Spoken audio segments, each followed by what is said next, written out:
Alrighty, so this is going to be quick little how to lower a Gen 6 car. I've only had Gordon cars 2013 to 15, so a little Jeff Gordon 2014 car here. Really all you need is a screwdriver for this. So the first thing that you'll want to do, there's going to be 6 screws. 1, 2, 3, 4. The other 2 are underneath this, so you'll have to pry that off. So we will remove these 4 first, and then get to these 2 over here. Alright, so to get this piece off, just kind of pry it off. I just use a flathead screwdriver and just kind of pry through like here and along the edges. Just be careful not to chip any of the paint. You can kind of pull off the paint on the splitter there if you're not careful, but you just pry away at it. Eventually there's 2 clips, they'll just pop right out. So this piece is out. There's the 2 clips, they come out right here.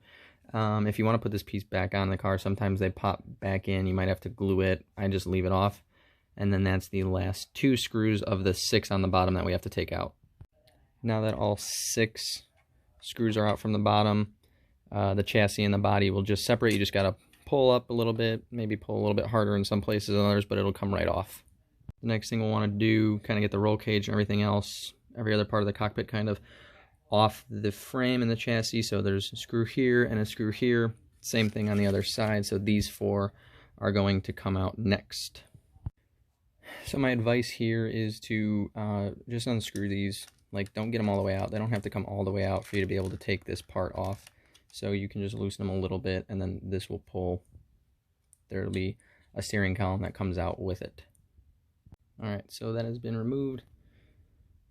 Steering column came with it. There's 2 screws here, one here and one here in between the rear wheels. Those will come out. We're going to do the back first, so those will come out so we can lower the back. Alright, so those screws are out. Flipped it over.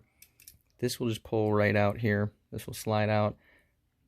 And honestly, most of the time the springs just fall off like you can see here, so you can obviously get rid of those. If you want to remove the drive shaft, you can. I keep it. I attach it back in.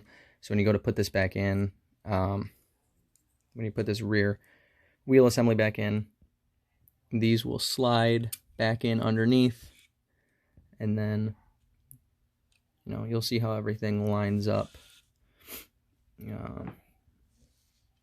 These arms go back in, they slide underneath on the back, and then you just flip it over and screw it back in. You just got to make sure that everything lines back up.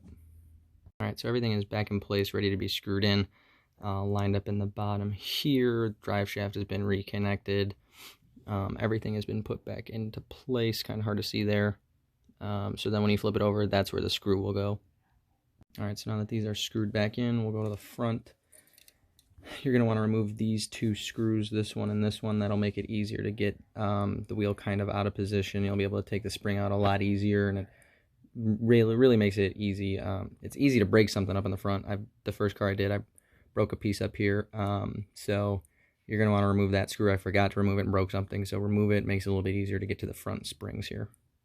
Alright, so once you got those screws out, you can flip it back over. How you're going to take these front springs out, you're going to push the wheel down and away so that this piece comes out. And when you do that, you'll see the spring right here. You push it down and away. Now you'll just be able to pull that spring off, and then you'll be able to slide that back in place.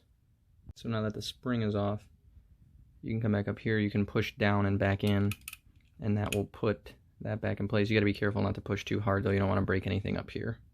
Alright, so it might be kind of hard to see, but you can see the spring is still in this one, and it is not on this one anymore. So they line up the same way once the spring is off.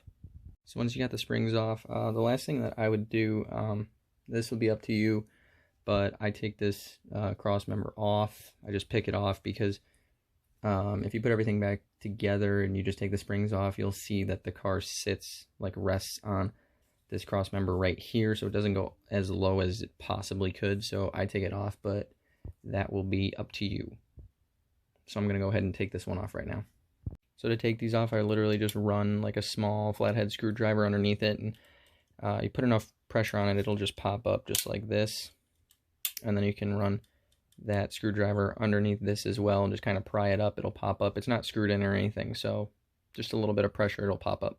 Alright, so that is gone now. As you can see, there's still like a small piece that didn't come off right here, but that's not really going to affect anything. It's even with this. That might happen. I've broken a few of these trying to get them off, but if you can get it off without breaking it, that's just as good. So now that that is off, we can put these 2 screws back in and we can start to reassemble everything. So before I finish putting everything together, I always kind of like to test it, just see kind of where we'll be sitting. As you can see, obviously the towel doesn't help, but it's definitely sitting much lower than it was at the beginning, so it's looking great. So now putting this back on, the biggest thing that you have to worry about is realigning like the steering wheel shaft and everything like that. It does get a little tricky. If you really feel like just putting it back on, you can cut this off if you want. I normally try and get it back on first. I haven't had any issues with it. It is a little tricky. You kind of got to like finesse it around a little bit, but it eventually goes. So now that we got that back on, you can just come around and screw back down these 4 screws. Like I mentioned, it's a lot easier. These will stay. You don't have to unscrew them all the way, so when they stay in place, it makes it a lot easier to get it all back together. Now that everything is screwed back on, the last thing you'll want to do, obviously, is get the body back on, and then on the bottom again, you'll have those 6 screws to put in. Like I said, this plate, you might be better off just leaving it off. It is a little hard, especially if you bend it when you take it off. It'll look weird when you put it back on, but if you want to try snapping it back in over there, you definitely can. Alright, so here we are. Everything is screwed back. Definitely looking a lot better, a lot more realistic, a nice ride height. And all the pieces here that we took off are right over here. If I had any tips or anything like that, I would definitely say be gentle. You don't want to press down and break anything. And yeah, I mean, honestly, that's about it. Just take it easy. Don't torque anything down. And yeah, so we'll post up a quick little before and after so you can see the difference. And like I said, like I leave this off, but if you want to try and snap it back on, go for it. So yeah, that's about it. Nice and easy, just a couple screws.